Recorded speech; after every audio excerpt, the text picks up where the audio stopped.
wearing fruit wrapper, and accessories are made of full tab rings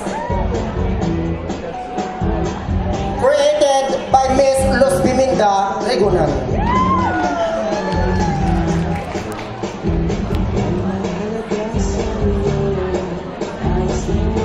Candidate number 2 is Miss Arlene Yu Reynon.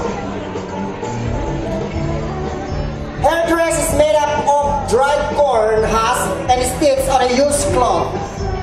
3 colors of corn kernel. Her skirt is made of magazine layered and cut. Ladies and gentlemen, created by Miss Elenita Domingo and Menchi Guillen.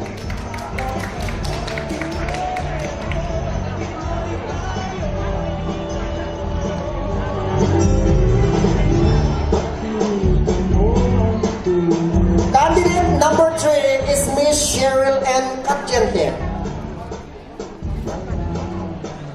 Her dress made up of brown socks, rope, coconut shell, commercial textile. Created by Ginelli Edra.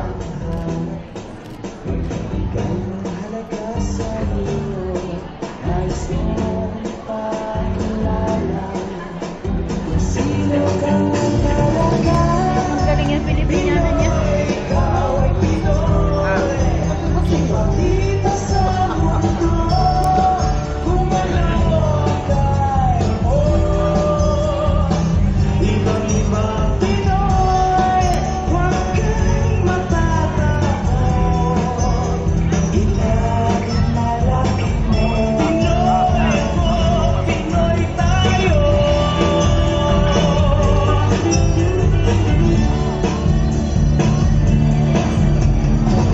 Next, we have candidate number 4, Miss Rosalyn Lagarico. Candidate number 5, Miss Jesusa Kiki. Amin na. Candidate number 6, Miss Gina F. Tabangkura.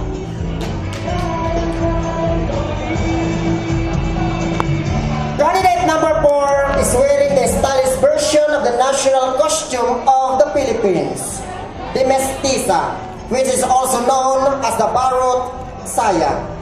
This formal dress was made more popular by former First Lady Imelda Marcos. May called as Imelda dress or terno. Also, it is known for its sophistication and butterfly sleeve.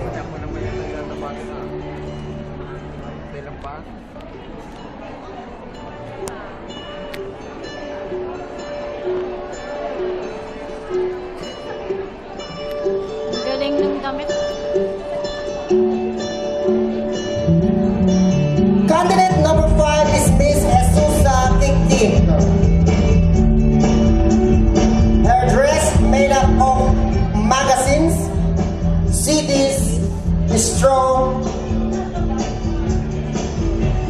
and created by her church friends.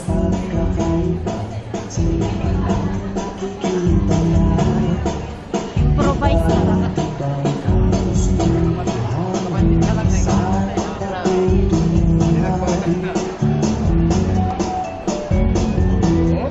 Up next is candidate number 6,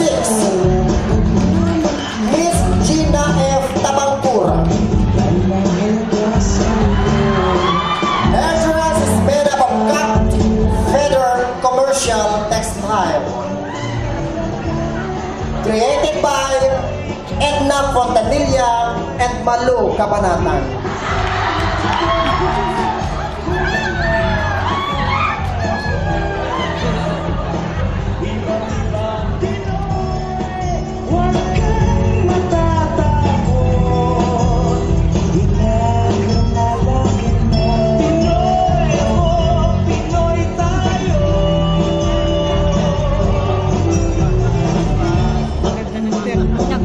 Oo, ang ganda ng damit.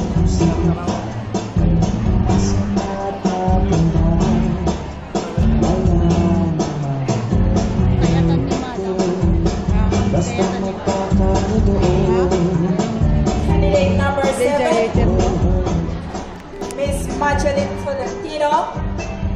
Maya mo dyan ka mo. Candidate number 8, Miss Marlene Rasalan. Candidate number 9, Okay mo dyan. Miss Marites Manglalan. And candidate number 10, Miss Honeygale Otaide. Candidate number 7, her dress is made up of newspapers, soft drinks cup, and was created by herself.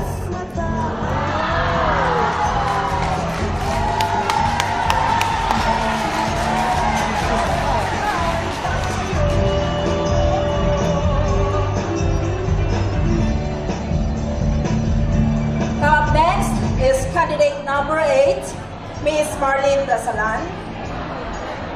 Her dress is made up of native mat. In Ilocano is ikamen. Created by Miss Evangeline Daja.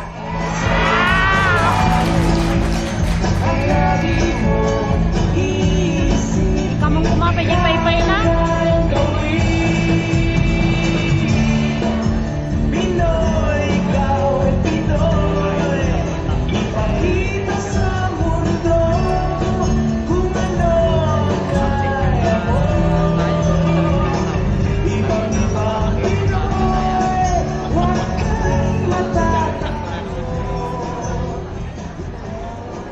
Coming up is candidate number 9.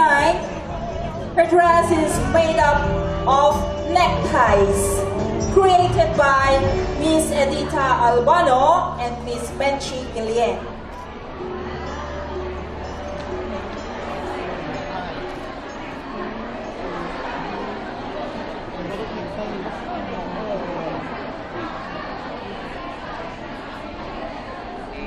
Ang hirap ano.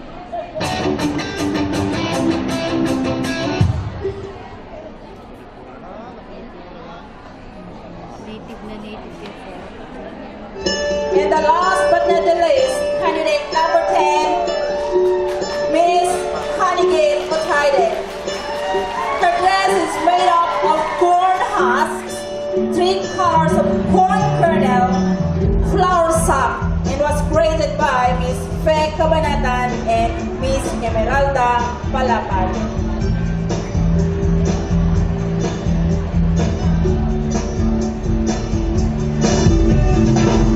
Lahat tayo'y mayroong magkakaiba. Sumalamay